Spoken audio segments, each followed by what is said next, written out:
এখন আপনি যদি মনে করেন যে আমাকে আল্লাহর দরবারে হিসাব দিতে হবে, তা আপনি অবশ্যই নামাজ কাজা করতে পারবেন না। কারণ আপনি তো জানেন আমাকে আল্লাহর দরবারে হিসাব দিতে হবে। কাল কিয়ামতের কঠিন ময়দানে আল্লাহ রাব্বুল আলামিনের হাবিব জানায় দেন, মানুষ যখন উঠবে, মানুষের হাতে আল্লাহ রাব্বুল আলামিন আমলনামাটা তুলে দেবেন। আমলনামাটা তুলে দিয়ে বলবেন, ইকরা কিতাবাকা কাফা বিনাফসিকা ইয়াউমা আলাইকা হাসিবা। বান্দা, তোর আমলনামার ভেতরে সব কিছু লেখা হয়ে গেছে, আমলনামাটা পড়ে পড়ে দেখ। আল্লাহ রাব্বুল আলামিনের হুকুমে যখন আমলনামাটা পড়বে, আমলনামা পড়ে দেখবে আমার আমলনামার ভেতরে ছোট ছোট বড় বড় সমস্ত রকমের গুনাহগুলো লেখা হয়ে গেছে।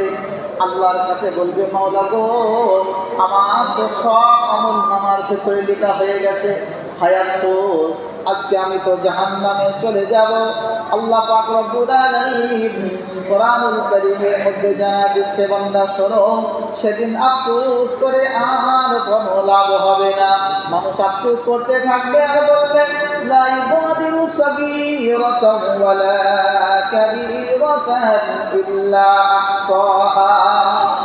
একটা ছোট্ট গুনাহ লুকায়িত নাই।